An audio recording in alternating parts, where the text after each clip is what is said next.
8 দল কর্তৃক 5 দফা দাবি আদায়ের লক্ষ্যে আয়োজিত ঐতিহাসিক রাজশাহী মাদ্রাসা মাঠে আয়োজিত আজকের এই বিশাল জনসমুদ্রের সম্মানিত জাতীয় নেতৃবৃন্দ, বিভাগীয় নেতৃবৃন্দ, সাংবাদিক বন্ধুগণ, শহীদ পরিবারের সদস্যবর্গ, সংগ্রামী রাজশাহীবাসী, আসসালামু আলাইকুম ওয়া রাহমাতুল্লাহ। সংগ্রামী ভাই এবং বন্ধুগণ, নেতৃবৃন্দ বক্তব্য রেখেছেন। আমি এই সব বক্তব্যের সাথে ঐক্যমত পোষণ করে বলতে চাই, জুলাই বিপ্লব হয়েছে কোন দলের নেতৃত্বে নয়, কোন ব্যক্তির নেতৃত্বে নয়। জুলাই বিপ্লব হয়েছে বাংলাদেশের 18 কোটি মানুষের নেতৃত্বে বিপ্লব হয়েছে।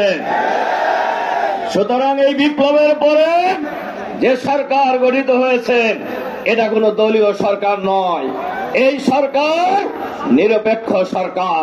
কিন্তু আমরা লক্ষ্য করছি এই সরকার একটি দলের পকেটে ঢুকে যাচ্ছে, একটি দলের এজেন্ডা বাস্তবায়নের চেষ্টা করছে। আমরা সরকারের কাছে আহ্বান জানাবো, নিরপেক্ষ ভূমিকা পালন করুন। অতীতে যারা দলীয় রাজনীতির সাথে প্রশাসনের লোকেরা জড়িত হয়েছে তারা অনেকেই কারাগারে আছে, অনেকে দেশ থেকে পালিয়ে গিয়েছে। তাদের কাছ থেকে আপনারা শিক্ষা গ্রহণ করুন। বাংলাদেশের জনগণের দাবি গণভোট আগে হইতে হবে। যারাই গণভোট এবং জাতীয় নির্বাচন একদিনে চান, এই জাতি মনে করে তারা নির্বাচন বানচালে ষড়যন্ত্রে লিপ্ত হয়েছেন। গণভোট যদি আগে দেওয়া হয়, আমরা শুনেছি কোন কোন দল নাকি বলে মেলা টেহা লাগবো। আরে ভাই, যে পরিমাণ টেহা বিদেশে পাচার করছেন, আর টাকা কি আপনি ধান বেশি আইনে দিবেন? টাকা বাংলাদেশের জনগণের টাকা। এই টাকা খরচ হওয়ার জন্য আপনারা তো দরদ কেন? আসলে দরদ নয়, এখানে অন্য রহস্য লুকিয়ে আছেন। নির্বাচন বঞ্চনের একটা ষড়যন্ত্র চলছে। আমরা বলি নির্বাচন যথা সময়ে হতে হবে, গণভোট জাতীয় নির্বাচনের আগে দিতে হবে, লেভেল প্লেইং ফিল্ড তৈরি করতে হবে, আইন শৃঙ্খলা পরিস্থিতির উন্নতি করতে হবে, গণহত্যার বিচার করতে হবে, ভোট কেন্দ্রে ভোটাররা যাতে নির্বিঘ্নে যেতে পারে এর পরিবেশ নিশ্চিত করতে হবে। এরা সরকারের দায়িত্ব।